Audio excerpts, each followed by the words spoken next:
Hva om jeg fortalte deg at den smarttelefonen du sikkert har i lomma akkurat nå, ikke bare er et nøytralt verktøy? Ja, for de fleste tenker vel at den bare ligger der. Nettopp. At det ikke bare er et bitt med glass og metall som liksom passivt venter på at du skal bruke den.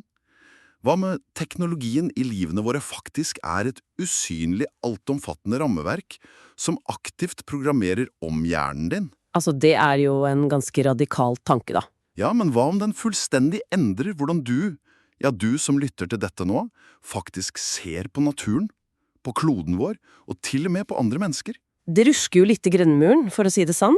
De fleste av oss går jo rundt med den faste overbevisningen om at teknologi bare er nøytrale instrumenter. En hammer er en hammer, liksom. Helt klart. En app er bare en app. De ligger bare i skuffen eller på skjermen, da, inntil vi bestemmer oss for å løse et problem. Men hvis vi snur på det og ser på teknologien som et slags filter vi betrakter absolutt hele virkeligheten gjennom, da begynner ting å riste litt. Og det er akkurat den grunnmuren vi skal ruske skikkelig under dagens dypdykk. Velkommen til denne grundige utforskningen. Hvor oppdraget vårt er å se nærmere på en av de mest fascinerende og urovekkende ideene om hva teknologi egentlig er. Vi baserer oss i dag utelukkende på den tyske filosofen Martin Heidegger og hans legendariske essay «Spørsmålet om teknikken». Et utrolig viktig essay, altså. Absolutt. Vi skal dykke ned i den fundamentale forskjellen mellom moderne teknologi og tradisjonelt håndverk. Og vi skal se på hvordan disse to ikke bare er forskjellige måter å bygge ting på, men to vidt forskjellige måter å avdekke selve sannheten om verden på. Og for å i det hele tatt forstå dette, så må vi jo nesten rive ned den definisjonen du og jeg og alle andre lener oss på til daglig. Riktig, den instrumentelle definisjonen, ikke sant? Ja, nettopp. Hvis jeg spør hvem som helst på gata hva teknologi er, så vil de si at det er et middel for å oppnå et mål. Man vil reise fra A til B, så man oppfinner en bil. Eller at det er en rent menneskelig aktivitet. Det er vi som bygger det. Noe som jo høres helt åpenbart ut. Altså, det er jo klin umulig å være uenig i det. Helt klart, og det er jo fullstendig riktig også. En gigantisk serverpark eller en vindmølle har jo ikke bygget seg selv, og de tjener et bestemt formål. Nei, det er sant. Men Heidegger gjør et veldig subtilt, men helt avgjørende skille her. At en definisjon er riktig, betyr ikke automatisk at den avdekker den dypere sannheten. Og ja, altså det riktige beskriver bare overflaten, på en måte. Akkurat. For å finne ut hva teknologi egentlig er i sitt aller innerste vesen, så må vi grave mye dypere enn bare den rent praktiske funksjonen den har. Og for å finne den dypere sannheten må vi faktisk spole tiden flere tusen år tilbake, helt til antikkens Hellas og filosofen Aristoteles. Ja, det er jo et litt uventet sted å lete etter definisjonen på moderne teknologi, men vi må dit. Aristoteles snakket mye om kausalitet, altså årsak og virkning. Han mente vel at det fantes 4 årsaker til at noe i det hele tatt eksisterer. Stemmer, de 4 årsakene, eller causa på latin da. Hvis vi skal forstå hvordan noe bringes inn i verden, må vi se på disse 4. Heidegger bruker et veldig spesifikt eksempel fra kilden her. Tenk deg en vakker sølvkalk. Ok, en sånn begeraktig greie. Ja, en slik man kanskje brukte i gamle offerritualer. Den første årsaken er materialet, causa materialis. Det er jo selve sølvet. Den andre er formen, causa formalis. Vent litt, la meg bare bryte inn der, for causa materialis det er jo egentlig bare en veldig akademisk og fancy måte å si råmateriale på, ikke sant? Sølvklumpen, liksom. Ja, nettopp. Helt riktig. Den formen, det at den ser ut som en kalk som kan holde på væske, er den andre. Den tredje er formålet.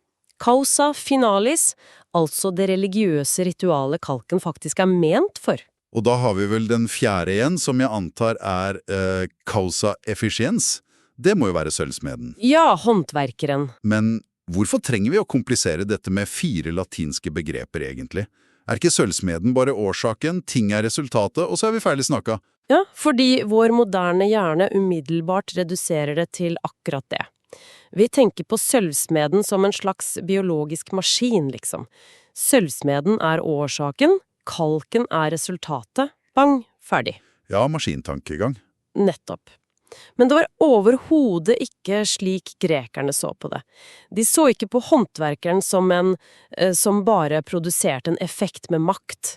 De så på sølvsmeden mer som en jordmor, faktisk. En jordmor? For en kopp av sølv? Det var et ganske rart bilde. Det høres veldig rart ut kanskje, men tenk på det. En jordmor skaper jo ikke barnet, ikke sant? Nei, hun legger til rette for det. Akkurat, hun hjelper det frem i lyset. På samme måte er sølvsmeden bare medansvarlig. Sammen med sølvet og formen og selve ritualet samler de disse elementene og lar kalken tre fram fra det skjulte og inn i virkeligheten. Alle de 4 årsakene samarbeider om å avdekke noe. Helt riktig. Aha, så han tvinger ikke sølvet til å bli noe det egentlig ikke er. Han samarbeider med sølvets natur for å la formen og formålet smelte sammen på en måte. Stemmer. Det handler om avdekking. Å bringe det usynlige inn i det synlige. Og hvis jeg skal trekke en moderne parallell for deg som lytter her nå, å kalle teknologi for bare et verktøy som oppnår et mål, det blir som å si at en smartphone bare er litt glass, plast og noen kretskort. Ja, som sender usynlige radiobølger. Nettopp. Det er jo riktig, men det forklarer jo ingenting om hvordan den telefonen fullstendig har diktert hvordan vi bygger vennskap i dag, eller hvordan vi opplever tid, eller blir stresset av røde varsler på skjermen. Den avdekker rett og slett en helt ny verden for oss. Det er en utrolig treffende, moderne oversettelse av poenget der. Teknologien definerer måten verden trer frem for oss på, og i antikkens Hellas hadde de et veldig spesifikt ord for denne prosessen med å bringe ting frem. De kalte det poiesis. Som i poesi. Akkurat! Det er jo roten til ordet poesi. Poiesis betyr rett og slett å bringe frem, og naturen selv driver med poiesis absolutt hele tida. Hvordan da? Tenker du på… Vel, når snøen smelter, og en liten hvitveis bryter gjennom den frosne jorden, da er det naturens egen poiesis. Den bringer seg selv frem fra det skjulte. Men når vi mennesker griper inn og bringer noe frem, som den sølvkalken eller et treskip… Da brukte de et annet ord. Ja, da brukte grekerne et annet begrep. Da kalte de det tekne. Og der har vi det. Tekne. Det er jo selvsagt der vi har fått ordet teknologi fra. Stemmer. Men hvis jeg forstår dette riktig nå, så var ikke tekne for dem bare en slags manuell muskelkraft, eller evnen til å sage en planke rett, liksom? Langt derifra, altså. For grekerne var tekne en form for dyp erkjennelse og kunnskap. Det var en ferdighet i å avdekke sannhet. Når håndverkeren brukte sin tekne, samarbeidet han med naturens egne rytmer.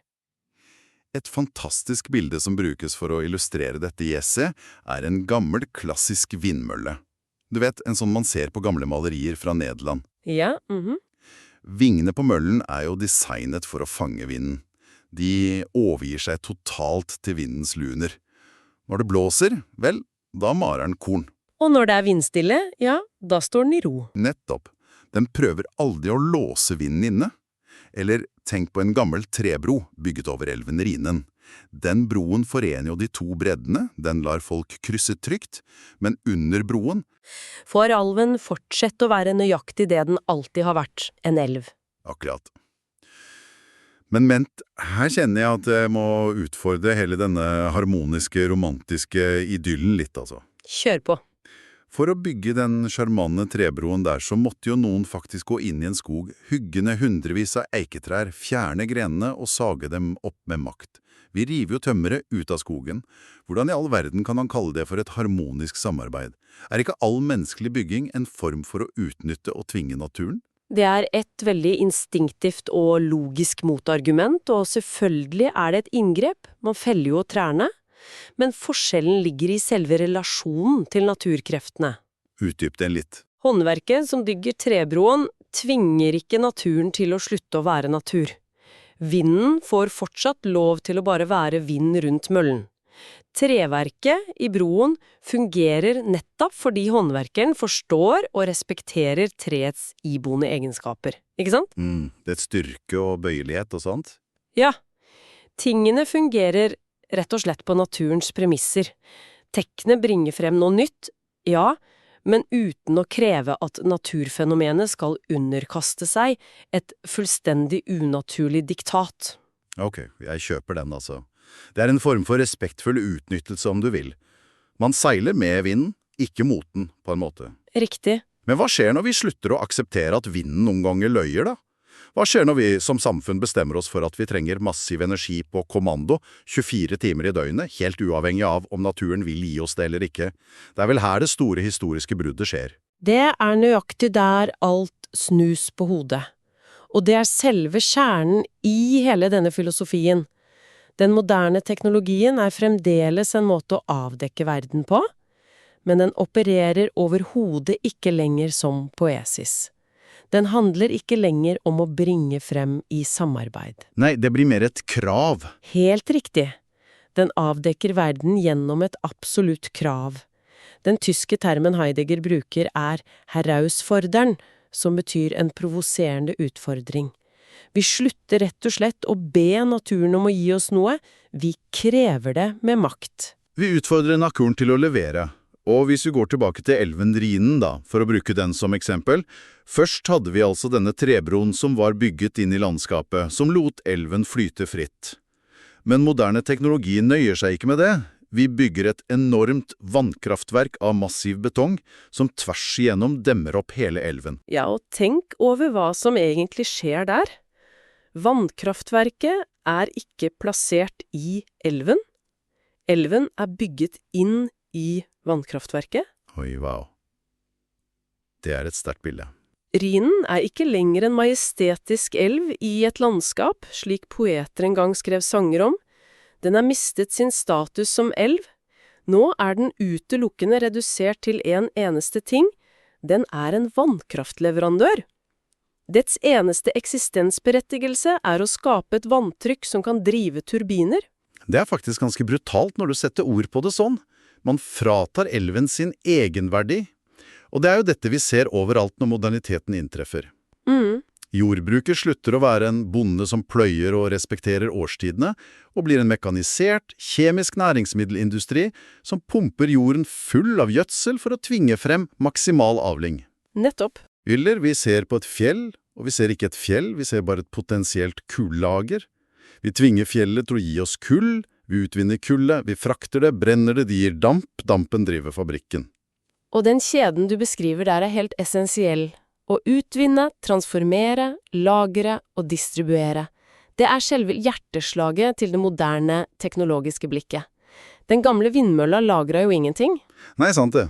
Men moderne teknologi handler om å låse opp energien i naturen og tvinge den inn på et lager, slik at den står klar nøyaktig når vi trykker på knappen. Naturen er konstant påkalt. For å gjøre dette skikkelig levende for deg som hører på, tenk deg at du går en tur i en dyp, gammel skog.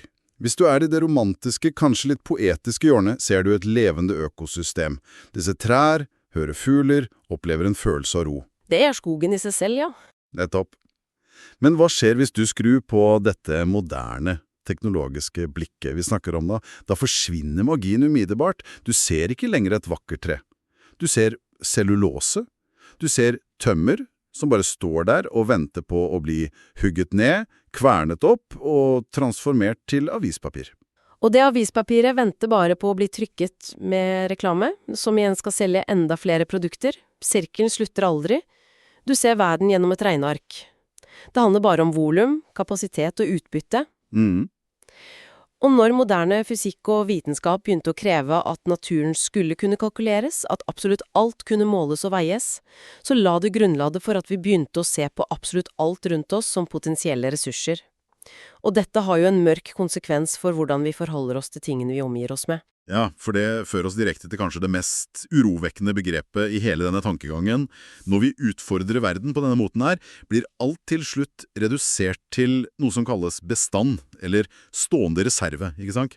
Ja, bestand er et fantastisk presist ord. Før i tiden, hvis du hadde en gjenstand, la oss si en gammel kiste eller en plog, så var det et objekt. Det hadde en tyngde, en uavhengighet. Det sto der i seg selv. Men når alt blir en stående reserve, mister tingene sin objektstatus.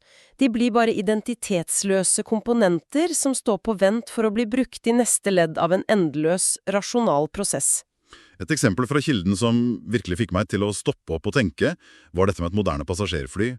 Hvis jeg står ved et stort vindu på en flyplass og ser en gigantisk Boeing eller Airbus stå parkert på rullebanen, rent intuitivt vil jeg jo si «wow, for en stor slåttmaskin, for et mektig objekt». Ja, ikke sant? Men med denne filosofien er ikke fly et objekt i det hele tatt. Nei, da faktisk ingen egenverdi som objekt. I den teknologiske æras lys står flyet der utelukkende for å sikre muligheten for transport. Dets eneste formål er å være tilgjengelig, ferdigfylt med drivstoff, klar til takeoff når systemet krever det. Det er bare tilgjengelighet, liksom. Maskinen er fullstendig uautonom. Hvis du fjerner infrastrukturen rundt, altså radarsystemene, bakkemannskapene, passasjerlogistikken, ja, drivstoffleverandørene, så gir ikke flyet noe mening. Det er bare en brikke, en stående reserve i et enormt globalt nettverk. Herregud, vent litt nå. Nå går det et lys opp for meg, og det gir meg faktisk litt frysninger, kjenner jeg.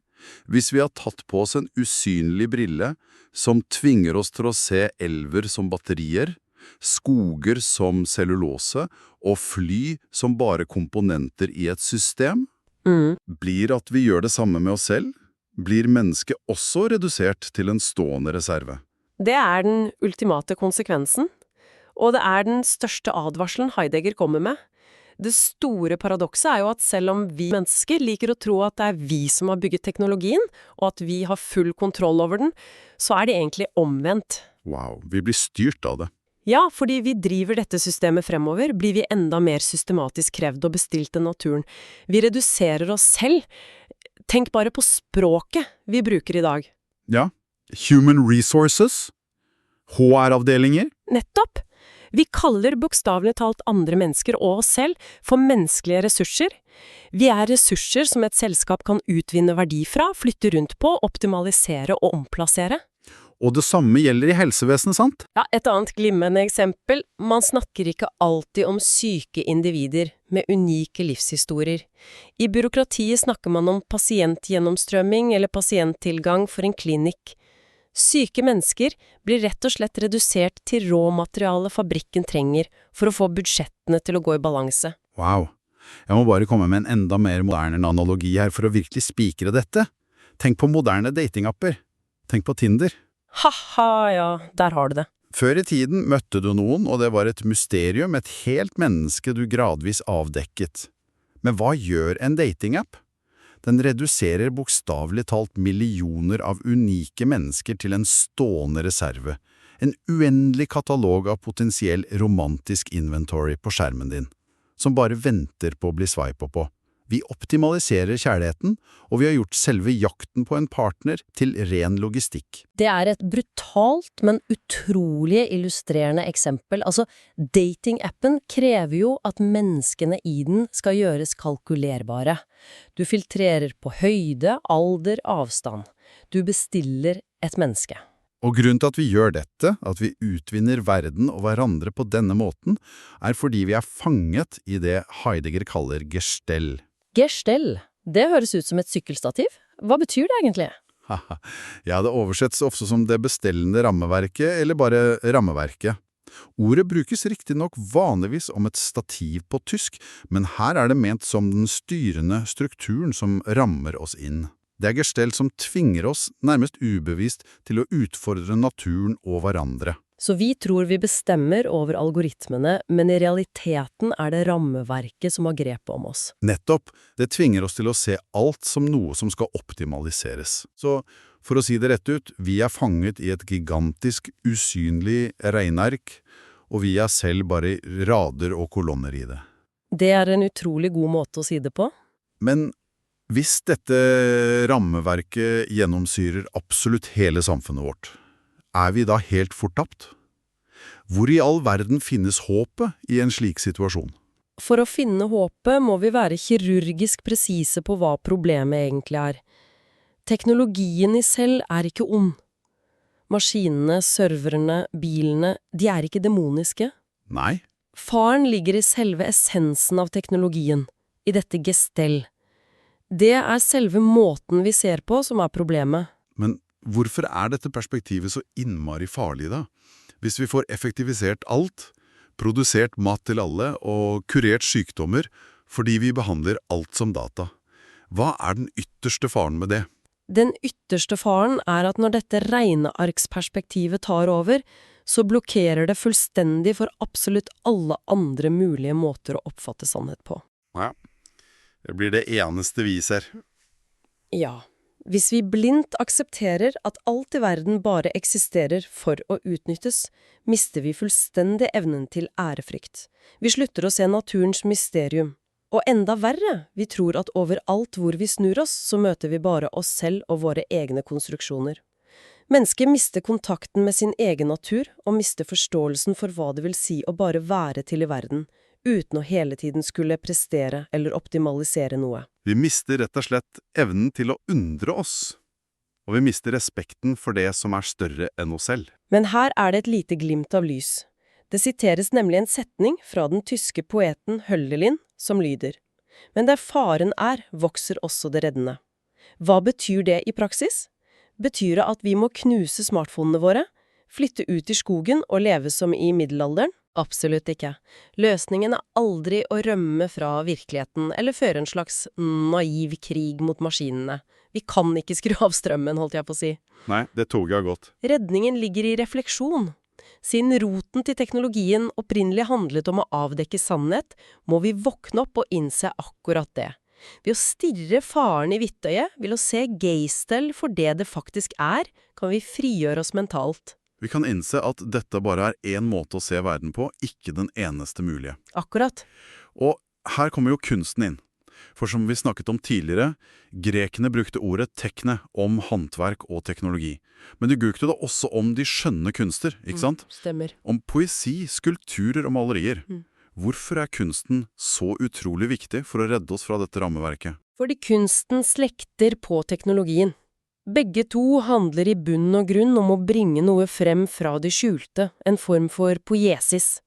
Men kunst gjør noe fundamentalt annerledes enn det en kullgruve eller en algoritme gjør.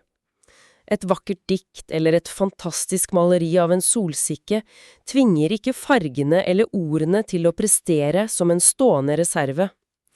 Nei, et maleri krever ikke at solsikken skal levere olje til en maskin. Nettopp, det lar bare solsikken tre frem i all sin skjønnhet. Kunsten krever ingenting av oss annet enn at vi stopper opp og erfarer den. Den minner oss på at verden har en verdi, helt uavhengig av vår evne til å utnytte den. Den gir oss rett og slett den pustepausen vi trenger for å ikke bli fullstendig spist opp av maskineriet. Så hva betyr alt dette for deg som lytter? La oss prøve å oppsummere denne filosofiske reisen. Veldig greit. Vi starter jo med den vanlige tanken om at teknologi bare er verktøy vi bruker når vi vil. Men vi har oppdaget at teknologi egentlig er et kraftig, usynlig filter vi har fått over øynene, som tvinger oss til å se skoger, elver, gjenstander og andre mennesker utelukkende som ressurser på et evigvarende lager.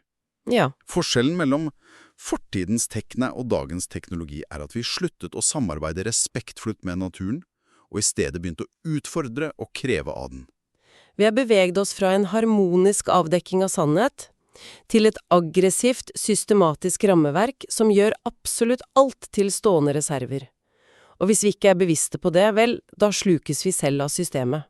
Og det leder meg til en avsluttende tanke du kan ta med deg ut i hverdagen din etter dette dypdykket. For disse refleksjonene vi har snakket om i dag, ble opprinnelig tenkt ut i en tid med vannkraftverk, kullgruver og gryende industrialisering. Dette var jo lenge før noen i det hele tatt kunne forestille seg konseptet big data, smartklokker eller algoritmedrevne sosiale medier.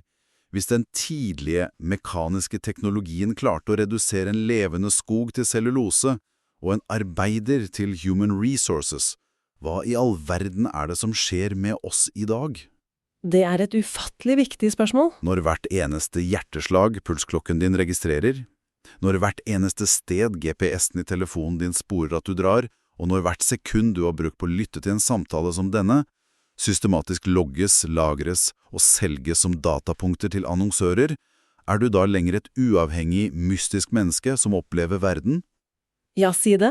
Eller har du dine tanker og ditt aller mest intime privatliv rett og slett blitt den ultimate, passive, stående reserven for algoritmene vi selv har skapt? Det er verdt å kverne litt på neste gang en app ber deg om å trykke «aksepter informasjonskapsler». Takk for at du ble med oss på denne grundige utforskningen.